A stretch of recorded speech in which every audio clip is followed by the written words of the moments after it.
Bom dia, boa tarde ou boa noite. Nós somos o grupo 08, encarregado da matéria de Lógica Computacional para o trabalho do podcast em Tecnologia da Informação e Sociedade.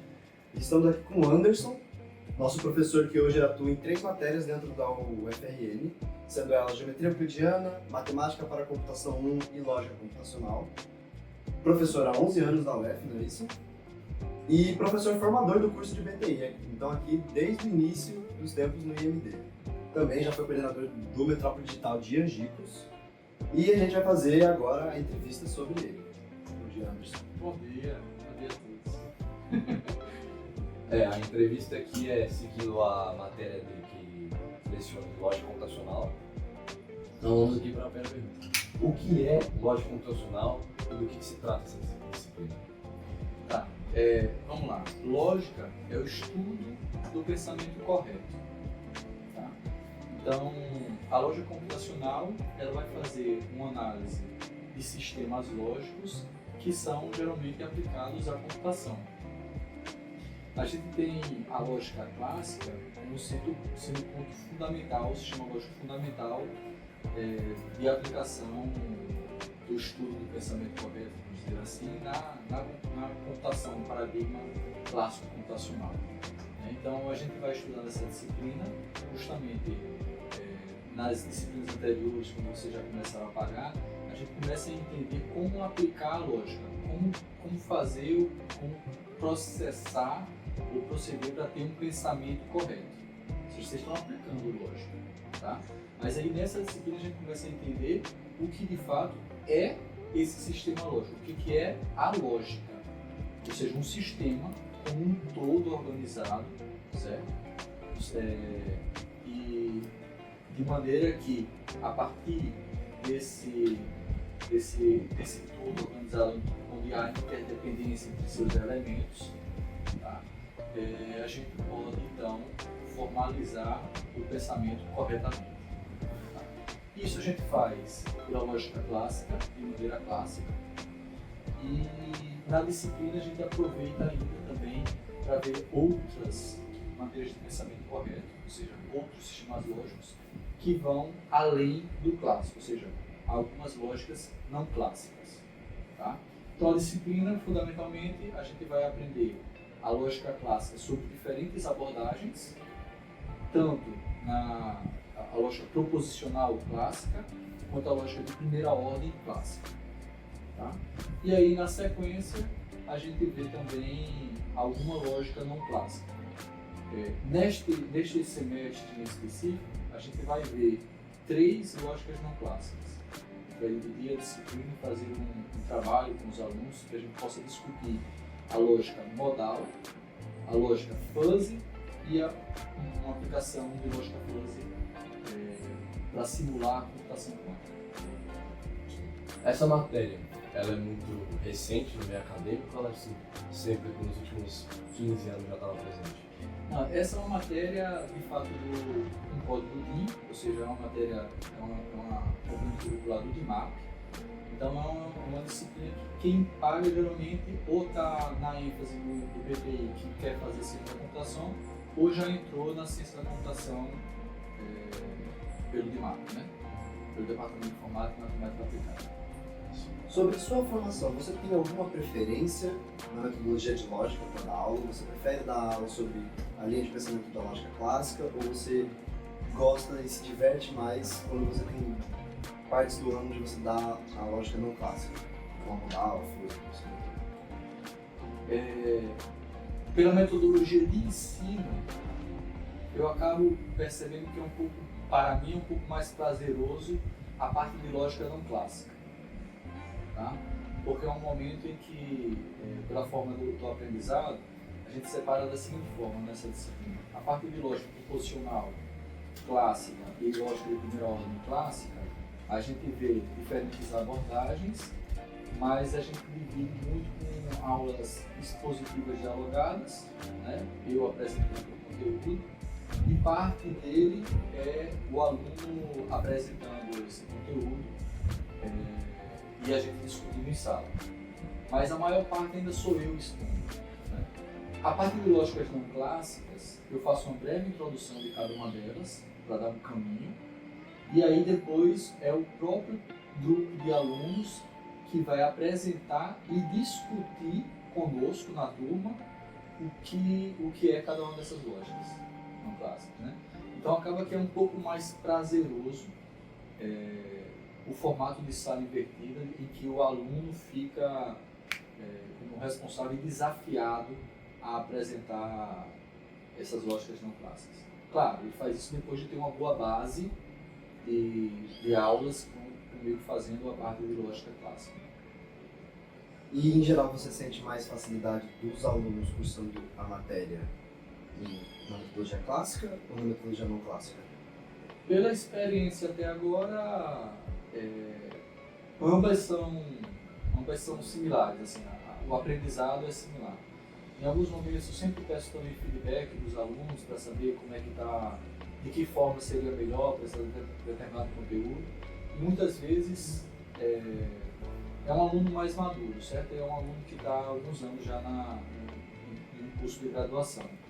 Então, em algumas vezes, alguns pontos, é necessário fazer uma prévia introdução, é importantíssimo fazer, é fundamental fazer isso.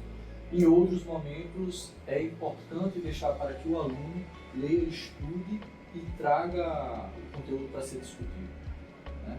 Então, dependendo do conteúdo, fica melhor de uma maneira ou de outra, mas sempre com a introdução prévia, uma abordagem prévia do conteúdo, para que o aluno entenda onde ele está pisando. De um ponto de vista mais prático, essa matéria, se você vê ela como sendo muito útil para uma pessoa no mercado de trabalho, ou você vê mais como naquelas matérias que você vê na faculdade, ou mais como carga horária? Eu não acredito que nenhuma matéria foi pensada para ser colocada no currículo se ela não fosse realmente necessária. Tá?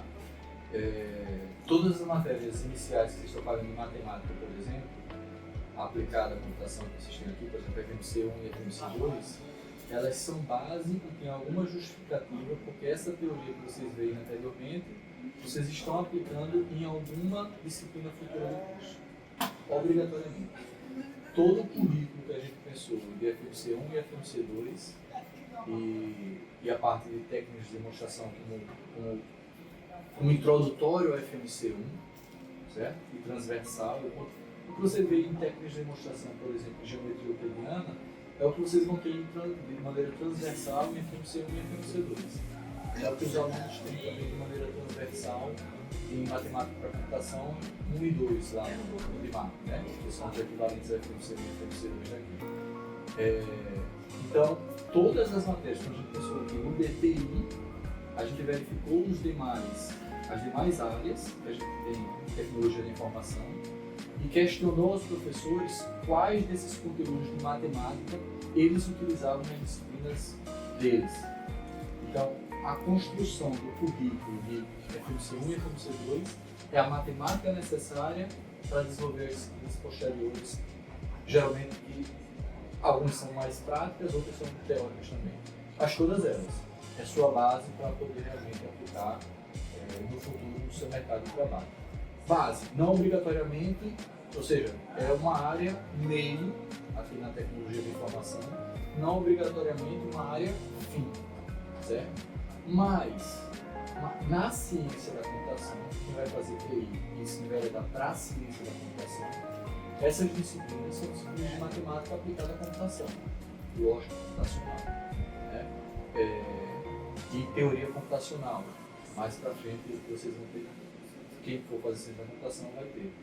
Então essas disciplinas, elas tanto são disciplinas na ciência da computação, isso é uma área não só de meio para as outras áreas da ciência da computação, mas também uma área fim da computação, certo?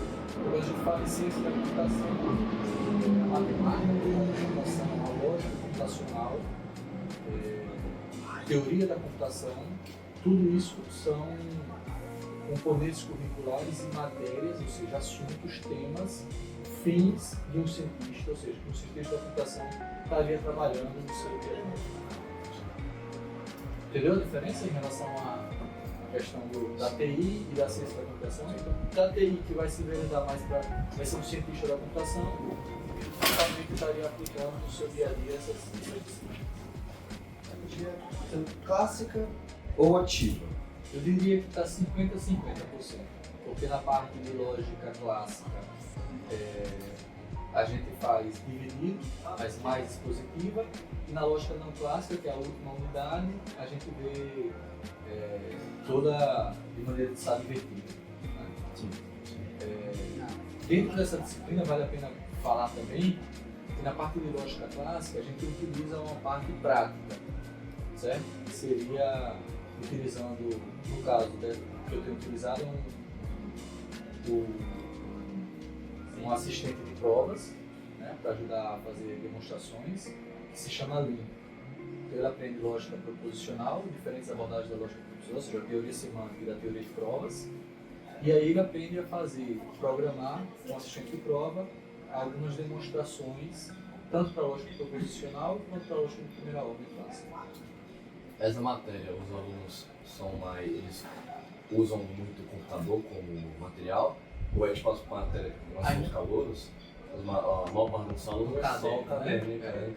Aí nessa parte tem um pouco ele vai usar mais caderno mesmo, tem muito exercício, né, de demonstração, mas como ele está aprendendo a utilizar um assistente de provas, ele pode utilizar o computador para fazer essas demonstrações também. Você acha que acaba ajudando muito mais a prática do que ele realmente vai fazer em teste, com assistente de prova, se ele fizesse realmente valendo ali? No computador ele vai ter algumas facilitações, porque existem algumas partes de prova que já estão automatizadas. Então ele tem uma facilidade para demonstrar. Em compensação, ele vai ter que aprender a sintaxe, que às vezes é muito mais fácil você fazer no caderno, botar na sua cabeça no caderno, porque é só escrever no português, né? Ou no sistema formal que você aprendeu a demonstrar. E lá, além disso, você tem que usar a própria linguagem que o assistente de provas necessita para entender, para operacionar e interpretar o que você está escrevendo no computador.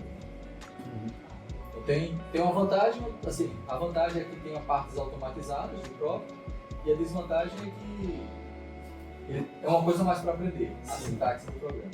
Um não anda sem outro, então você acha que durante a matéria um não vai andar sem outro durante essa parte?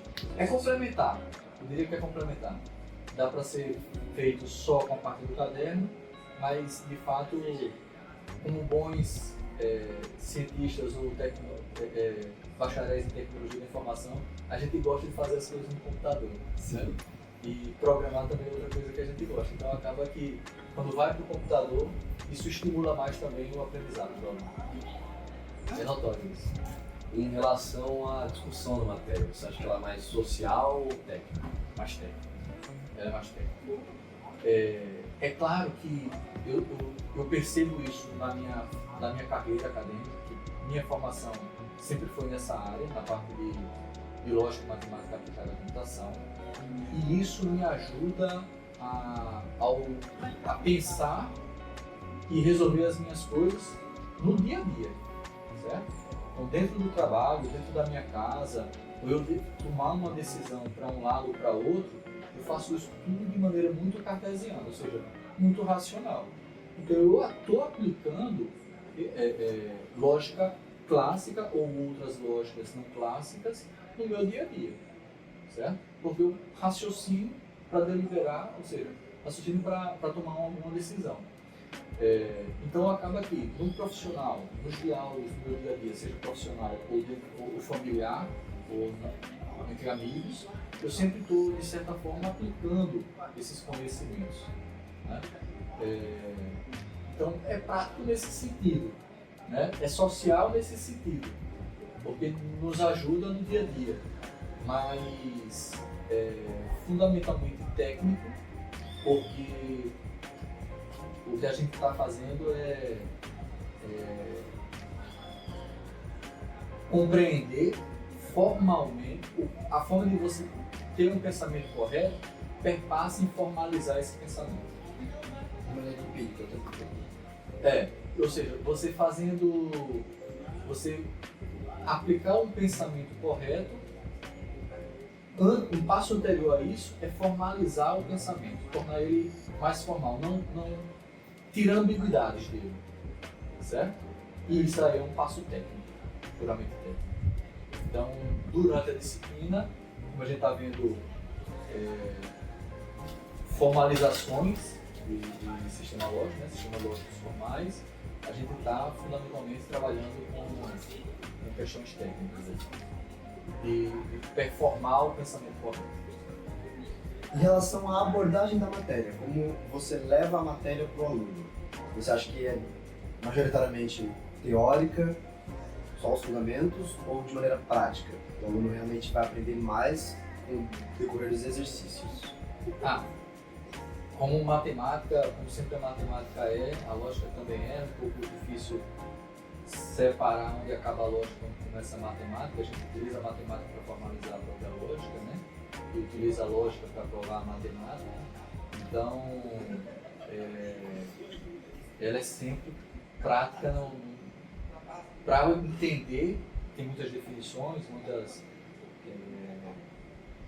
mas é para provar os teoremas e aplicações de teoremas, mas aí é tudo na mão mesmo, ou no computador para provar esses teoremas. É prática. Em questão à avaliação, o senhor prefere fazer mais avaliações individuais ou em grupo nessa matéria? Sempre individuais, mas o trabalho, a avaliação nessa matéria é da seguinte forma: cada aluno em cada unidade eles precisam entregar uma lista de exercícios do conteúdo da unidade, e eles vão ser avaliados sobre essa lista individualmente. Para fazer a lista, eles podem discutir, podem pesquisar, podem me perguntar, ou seja, podem ter a ajuda que quiser. Afinal, ele está construindo conhecimento na resolução dessa lista.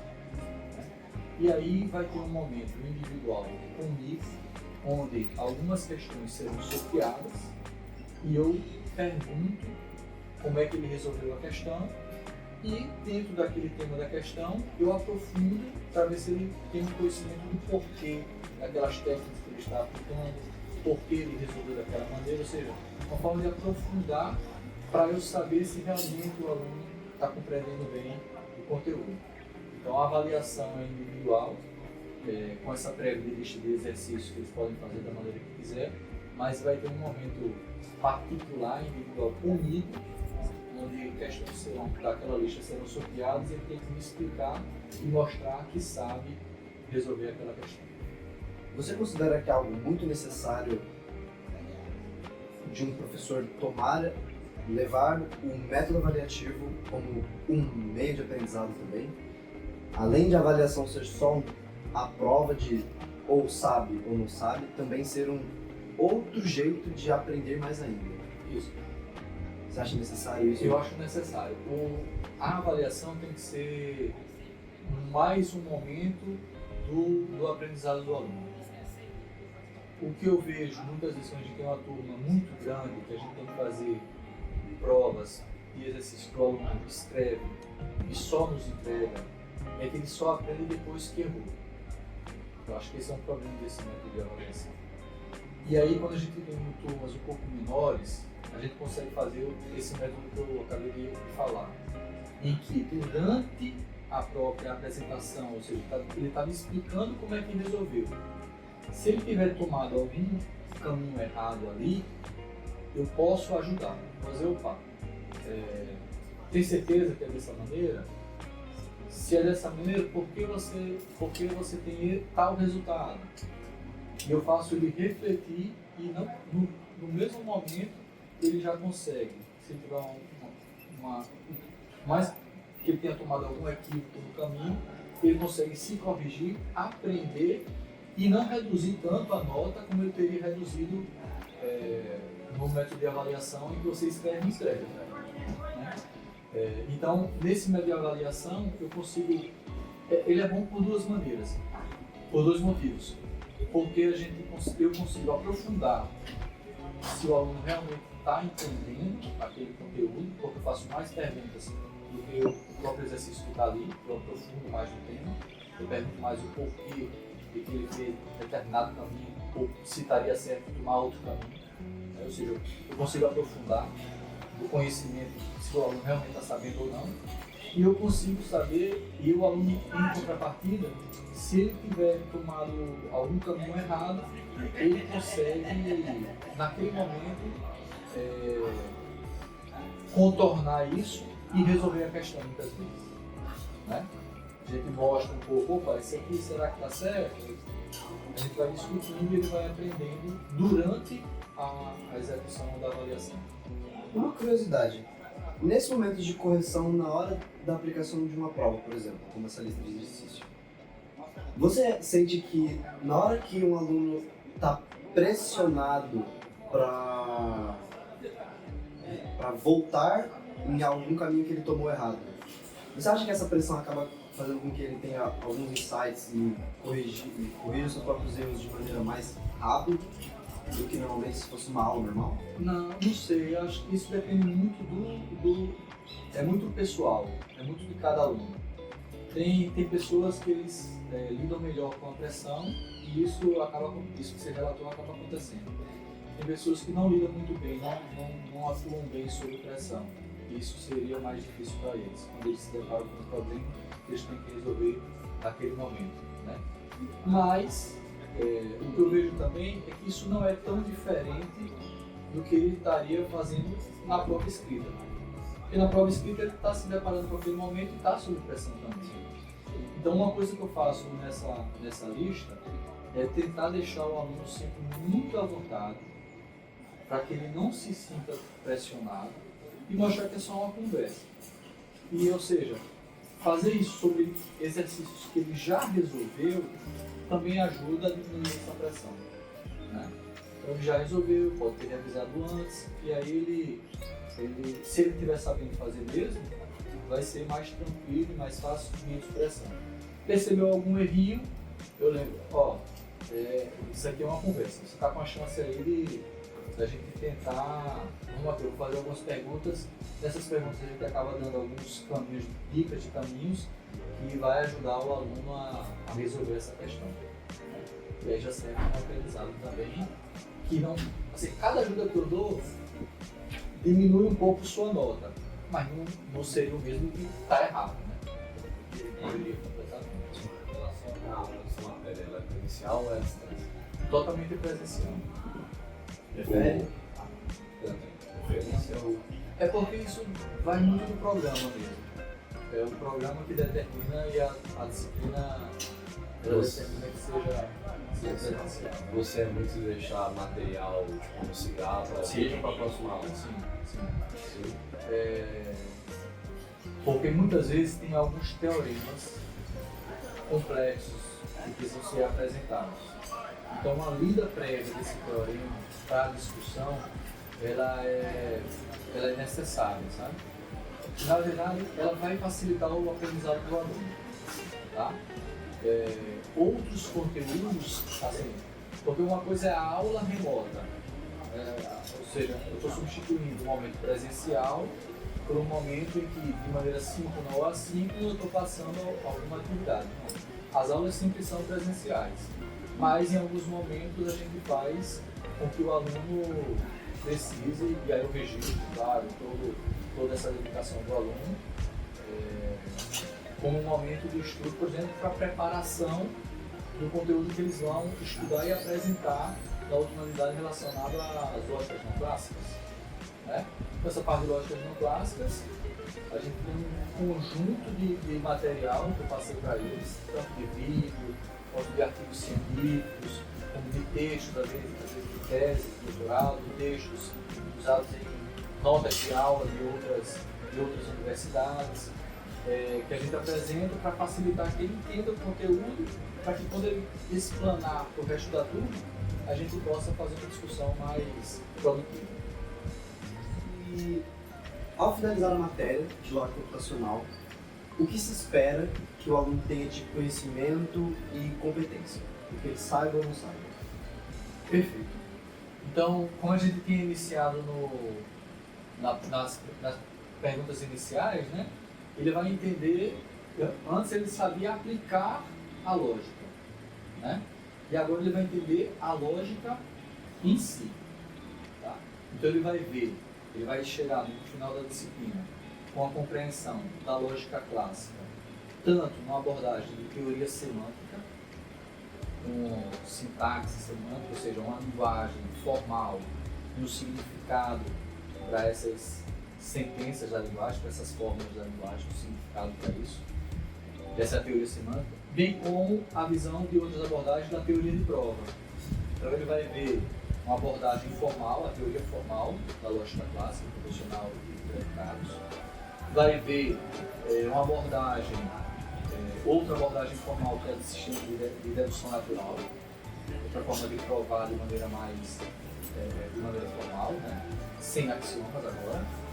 E ao final ele vai ver uma abordagem operacional, mais computacional, certo? Que aí é o método da resolução. Será uma forma de demonstrar teoremas por resolução, dedução por resolução. Tá? E, junto a isso, tanto para a lógica proposicional quanto para a lógica de primeira ordem, eles vão ter também o aprendizado de fazer isso no computador, ou seja, com assistente de provas. Tá? Então, esse é o conteúdo de lógica clássica que, fundamentalmente, obrigatoriamente, eles têm. E aí, como cereja do bolo, a gente faz uma discussão de, opa, como é que a gente pode estender essa lógica clássica? De que maneiras a gente pode estender? E aí, nesse semestre em específico, a gente está vendo 3 maneiras diferentes. Está vendo lógica modal, lógica fuzzy e uma forma de simular a computação quântica com lógica fuzzy. Você acha que existe um perfil de aluno que geralmente escolhe essa disciplina? Geralmente mais um perfil que gosta mais da ciência da computação. Ou dessa computação teórica, vamos dizer assim. Quem gosta da computação teórica, dessas matérias mais iniciais, de saber como é que a computação foi construída, é um aluno que vai acabar tendo bastante interesse e vai conseguir entender melhor como é a construção da computação e de novas ferramentas computacionais. E fundamentalmente a gente está aplicando esse conhecimento, o conhecimento da disciplina, a gente aplica para a construção de novas ferramentas computacionais. Bom, no questionamento aqui, a próxima seria qual a importância para o desenvolvimento do curso do BTI e na atuação profissional. Aí você já falou que é totalmente intrínseco na vida profissional, então eu vou mudar um pouquinho a pergunta para, na sua experiência de vida, quando você aplicou durante o seu curso em engenharia da computação ou na sua vida profissional, você realmente sentiu aquela coisa, nossa, que incrível a aplicação de tudo que eu estudei durante agora a minha carreira profissional? Olha, como minha formação foi bem nessa área mesmo, isso me tornou um pouco mais cartesiano. E no lado profissional, você ser mais racional do que emocional, eu vejo como uma coisa importante. Então, você ser racional e saber proceder o pensamento, ou seja, essa racionalidade de maneira correta, o que se entende que é correto, melhor. Afinal, racionalizar de maneira incorreta não é racionalizar, vamos dizer assim. É isso. Então, para ser bem direto e prático, por exemplo, minha carreira eu comecei como professor substituto na UFRN, mas depois eu tive uma experiência na indústria, numa empresa da Siemens, onde eu trabalhava numa equipe de testes. E aí, para a gente fazer casos de teste, a questão de aplicação de lógica era fundamental para eu mais rapidamente saber quando é que eu tinha em teste um exemplo, um contra-exemplo, o que poderia gerar um bug no sistema ou não. Entendeu? Então, de maneira prática assim, de aplicação, eu aplicava muito para fazer os casos de teste, para pensar nos casos de teste, verificar maneiras de que tipo de caminho poderia me levar a um possível bug, né? Para tentar corrigir antes de pegar para o cliente. Claro, né? Isso é o papel da equipe de teste só. Então,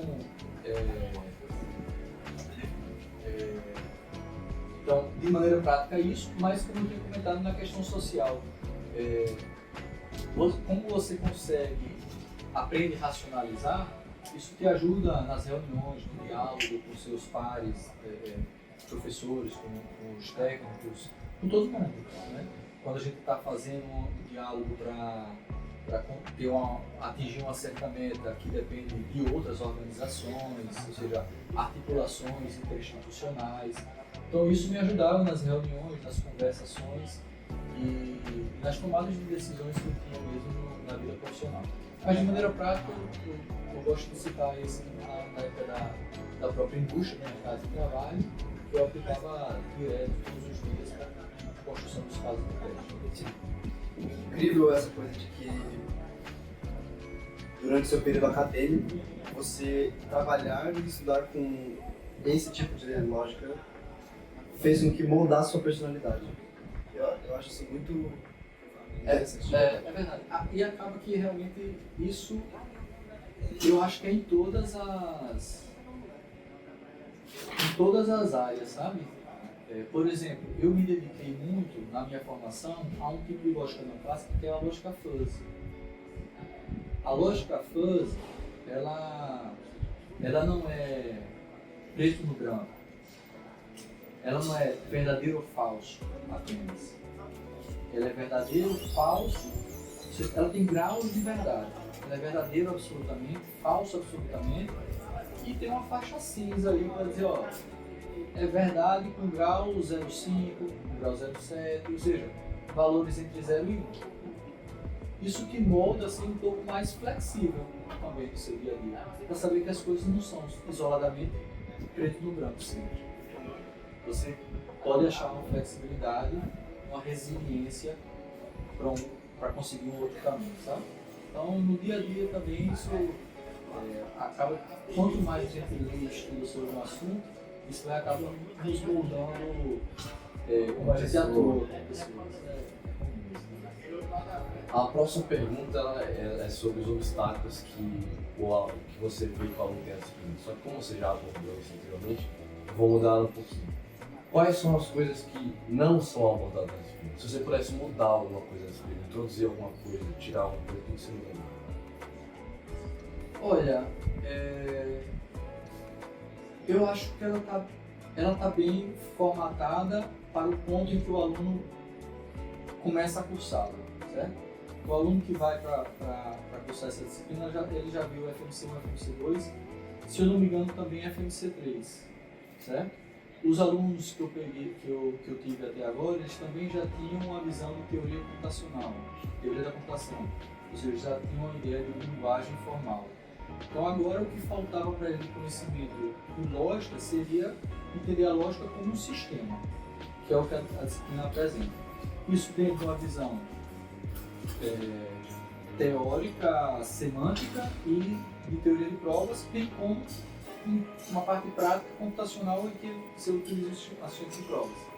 E já que ele viu a lógica de maneira clássica, que a gente aplica durante todo o curso, o sistema lógico em si de maneira clássica, então vamos ver outras ideias de não clássico e como a gente pode estender, entender e verificar outros contextos, racionalizar sobre outros contextos, né, a partir de outras perspectivas.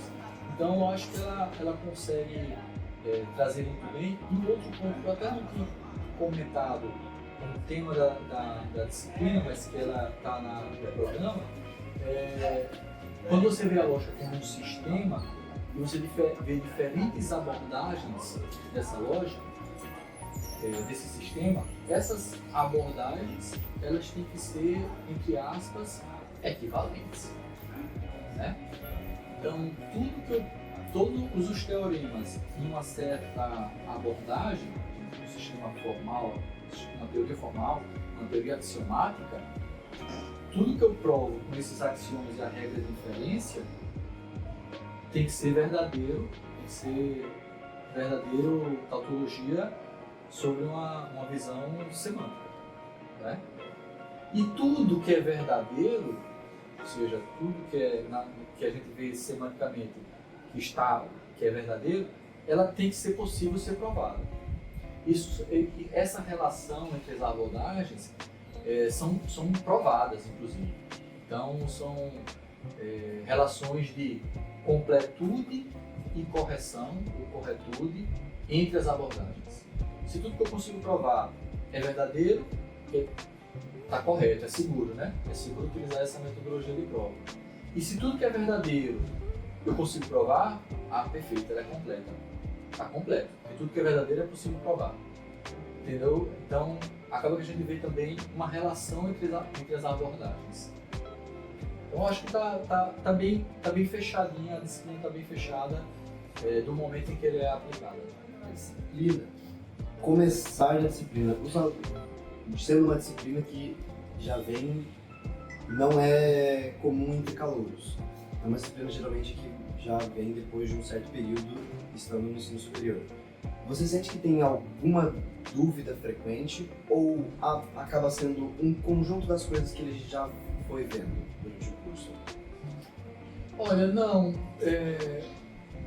Pelo menos a turma que eu tive a experiência até o momento, eles chegaram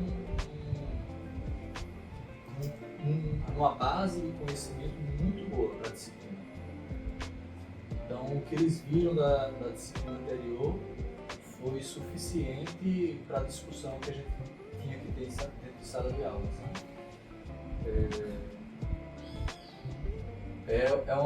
São alunos que estão com uma boa base aí, tá? Então não percebi nenhuma dificuldade. Eles não costumam empacar em uma parte do conteúdo da matéria? Não. Né? Uma questão que é necessária, como você está vendo agora, antes os alunos eram acostumados a aplicar a lógica, né? E aí, no ensino médio também, ele aplicava as regrinhas de matemática que ele tinha decorado, né? E na graduação você começa a entender o porquê. Aí nas disciplinas iniciais você entende o porquê das regras matemáticas, mas você continua aplicando a lógica. Então, talvez um ponto de um passo a mais que o aluno dá nessa disciplina é entender o porquê a lógica é desse jeito. Entender o porquê, com formalismo matemático, a gente consegue dizer, aplicar, ou seja, não é só a questão mecânica de fazer uma prova pelo método da resolução. Não basta para ele decorar a maneira de fazer, o passo a passo. Ele tem que entender o porquê e a relação dessa abordagem com as demais. Né? Então, como você está entendendo a lógica como um sistema, esse porquê é necessário, é um passo a mais que ele dá. Talvez esse seja o ponto que possa ter um pouco mais de dificuldade. Ou seja, não vai ser só mecânico. A próxima pergunta é: você tem alguma recomendação de material e livro, não só para quem cursa a disciplina, mas para quem planeja cursar? Por exemplo, um livro que ajuda você ao chegar na disciplina? Olha, o livro do professor Benjamin do Limap é um livro bem completo para isso. Para a parte das lógicas não clássicas, eu acabo utilizando outros materiais mesmo, como eu tinha comentado, de ideias, outros textos, notas de aula, né, que eu apresento para eles. Para cada uma dessas lógicas tem uma base de livros já bem construída, tá? Por exemplo, na de parte quântica tem a parte de Chiara, na de Fuzzy, tem alguns do Wigren, que é o mais recente, de 2019, tem toda a parte de matemática Fuzzy. Na parte modal tem o livro do Carnieri, de São Paulo. Mas a parte de lógica clássica, que é a maior parte da disciplina, da de 1 e 2, eu gosto muito do livro do próprio professor Benjamin, que é do Limap. Tem livros também do Elliot Mendelssohn, né, que pode ser usado, mas como o de Benjamin está em português e já tem essas construções e verificações, inclusive discussões da relação entre as abordagens da lógica, eu acho que ele talvez seja o mais bem empregado. Bom, a última pergunta no questionário de entrevista seria se um conselho Assim, se fosse para dar uma dica para o aluno que vai começar a cursar a matéria, entre na matéria com isso em mente, ou pensando em fazer isso, qual seria? Ele tem que entrar disciplinado para fazer a lista, porque a avaliação é pela lista, né? Não adianta chegar na última semana e tentar fazer isso que ele não vai fazer. Nas últimas 2 semanas ele também não vai conseguir fazer. Então ele vai ter que fazer enquanto a matéria está sendo dada. Então disciplina, vá disciplinado, para a partir do momento não deixar para o final. E entre na disciplina com a mente de provocadora, de discussão, certo? De tentar entender o porquê está sendo apresentado daquele jeito. Então, uma coisa é você dizer, olha, a gente aplica aí a implicação, funciona dessa maneira por causa disso. E agora a gente vai ter, como é que a gente formaliza isso? Vai ter eu tenho que ter uma função de valoração, eu tenho que ter uma linguagem para que a função de valoração, para eu saber quando é verdadeiro, quando é falso, ou como eu devo interpretar cada termo da linguagem, ou sobre que domínio eu estou discutindo aqui essa linguagem, essa fórmula, né? Então, ele vá com um espírito provocador de discussão, né? E como tem muito teorema, vá com um pouco de paciência também para ler os teoremas e buscar entender. Está um pouco no cerne da lógica clássica, questionar e duvidar da própria lógica clássica, não acha? Não, eu não diria duvidar da própria lógica, mas das verdades, porque tudo, não basta dizer que isso é verdade, você tem que provar, né? Então, no sentido, bem no sentido científico mesmo, porque a gente prova com raciocínio dedutivo e a gente faz ciência, constrói novas verdades na ciência a partir de raciocínio dedutivo, né? É com essas teoremas, é com essas provas, pelo menos nas ciências exatas. Para o perfil de aluno que tem uma dificuldade nesse pensamento mais abstrato da lógica, no caso do pensar de maneira abstrata para depois tornar em algo concreto, tem alguma coisa que você acha que o aluno devia ter em mente? Assim, algum comportamento, eu devo ter esse pensamento para que a matéria seja mais fácil de me acostumar? Isso é interessante, essa pergunta é interessante, porque quanto mais a gente vai passando por disciplinas como que você tem que colocar no papel o seu pensamento, ou no tela do computador o seu pensamento, você vai aprendendo cada vez mais a abstrair. É incrível se você pega alunos de outras áreas, alunos da computação, como aluno, não digo de todas as áreas, né? Mas é mais fácil achar um aluno de computação que consegue abstrair bem, ou seja, imaginar o problema e uma possível solução já na sua cabeça, do que alunos de outras áreas. Isso não é uma regra, não é uma prova, não existe uma prova para isso, né? É mais um senso. É o que eu vejo dentro da minha bolha, certo? De pessoas que eu conheço em diversas áreas. Então, aqueles que precisam utilizar mais, precisam exercitar mais o raciocínio para colocar no papel, eles acabam tendo um poder de abstração maior. Então, se ele faz isso na sua área, como a gente faz na computação, ele vai conseguir fazer isso melhor. Ou seja, o que eu falo é, quando vocês estão no primeiro semestre, vocês vão ter um poder de abstração e às vezes tem uma certa dificuldade de fazer esse processo. Com certeza. Quando vocês chegarem no terceiro semestre, vocês vão ver como está diferente. E o que foi a mudança do primeiro para o terceiro? Foi porque vocês exercitaram mais essa prática. Entendeu? Então, a solução, a dica é exercício. Quanto mais a gente exercita essa prática, melhor a gente vai ficar. Bom, esse foi tudo. Entrevista, né? Isso conclui Queria agradecer ao nosso grupo, que não está aqui o grupo completo, mas que fez a parte da pesquisa, formularam as perguntas e vão editar esse podcast. E prepararam o próprio questionário da Exatamente. entrevista. Ao professor Eugênio, TRS, e principalmente professor Anderson, que disponibilizou o tempo dele para atender a gente aqui na sala dele e responder nossas perguntas. Eu que agradeço vocês pelo tempo também de vocês, um contra 3, né? Então vocês também tiveram um tempo aí dedicado, os demais que fizeram também todo o trabalho interior e vai ter o trabalho no exterior. Então agradeço também o interesse de fazer isso comigo, ou seja, escutar e se interessar para ver assim, por eu ter algo, achar que eu tenho algo a contribuir. Com certeza, com certeza.